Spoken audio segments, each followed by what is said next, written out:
One's limited understanding and one's notions are the cause of bondage, and liberation is their absence. We've got notions, we've got ideas. We invest these notions and ideas with feelings. This is what a belief is, isn't it? A belief is an idea which we invest feeling and emotion in. We emotionally invest in our beliefs and notions. And we try to fit all that happens into these beliefs. It's our nature to try and make sense of things. Make sense. We try to understand in terms of the senses. And when something doesn't fit, it's troublesome. And different people react in different ways.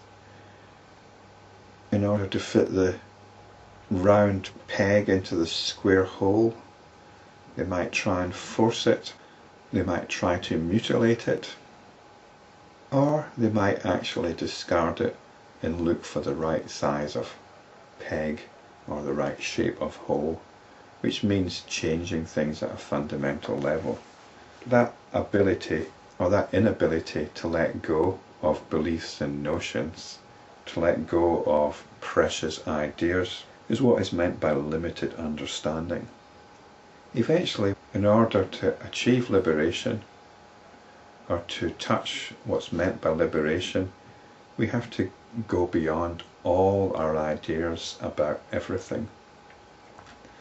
We have to go beyond everything which we hold dear, all our beliefs about the world, whether we believe the world is about acting in accordance with what we believe to be God's will, whether we believe the world to be a cold, barren, nasty place without any God, whether we believe the world's all about politics and about exploitation, whether we believe we've all got our place in society and our social duties, whether we believe in the family or not, whether we believe that everything is there for our own benefit to exploit as we see fit, or whether we believe we should be trying to make the world a better place.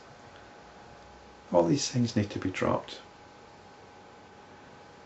Not only that, there are deeper beliefs which we're not even aware are beliefs. We believe in ourself. We believe in our own identity.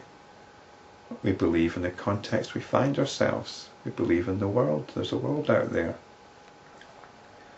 All that needs to be questioned. It needs to be inquired into. It needs to be looked into. These are all notions. Hence, abandon all notions. And the word here in the original is Sankalpa.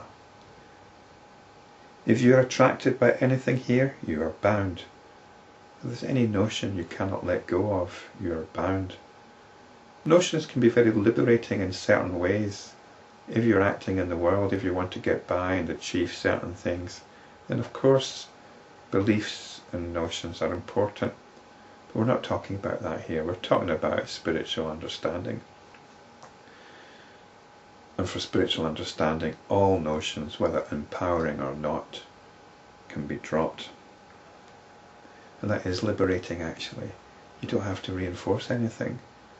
It's a huge relief to let go of all notions and to actually realize that the world carries on anyway. And there's a huge expansion takes place. The notions are restrictions on consciousness. They're notional constrictions. We can let go of it all and experience a great expansion. We can actually experience the universe arising from within our own being. This is the Big Bang happening moment to moment, but silently. If you are not attracted at all, you are free.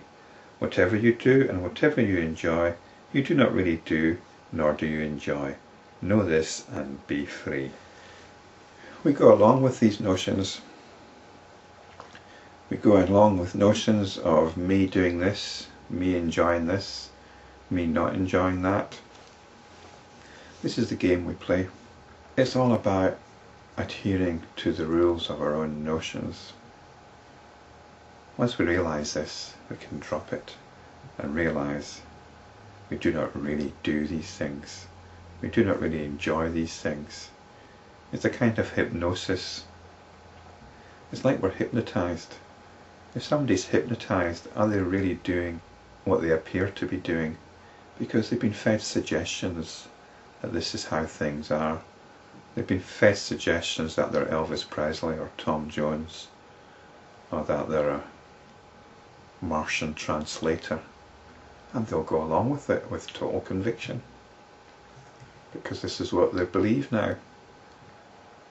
But it's not real, and they'll know it's not real when they come out of their hypnotic trance.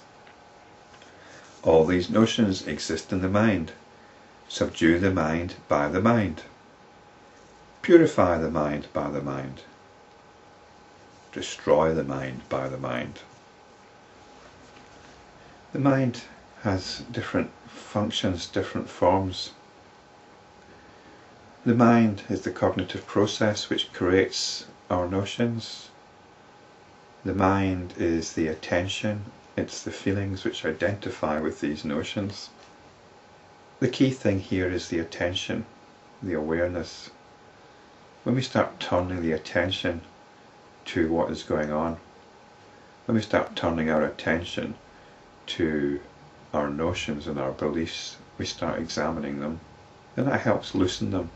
But attention is about direct looking. Whatever we turn our attention to, that is the direct experiencing. And what is this attention? This attention is the mind. The mind can look at itself, the attention can look at itself. And when it does this, this is when its notional nature, the cognitive process, comes into focus. And we can begin to dissociate. We get a perspective on the game that's being played. So with that understanding, we then stop fueling that process. We stop fueling that process of identification. So this is subduing the mind by the mind. And the more we do that, the more we become established in the attention, which is established in itself. And this is purification.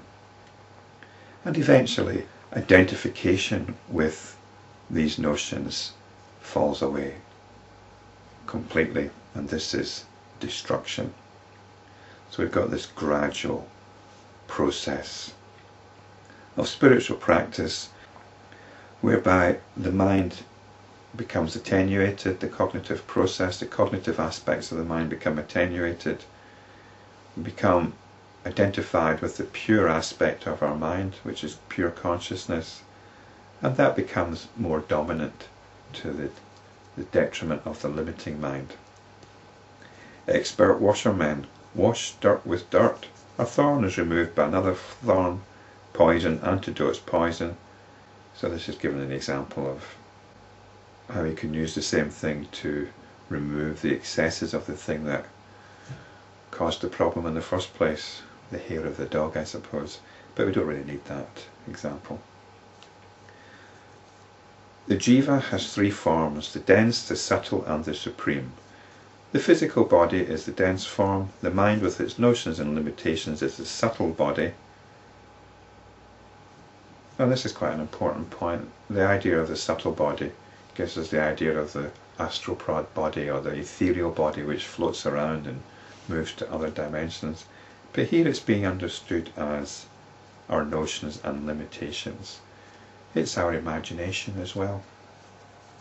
It's what we might call our non-physical aspect, which some people seem to think is somehow more real than the physical aspect, but it's not. Because we need to abandon these two and resort to the supreme, which is the reality, pure, unmodified consciousness. This is the cosmic being. Remain established in it, having firmly rejected the former two.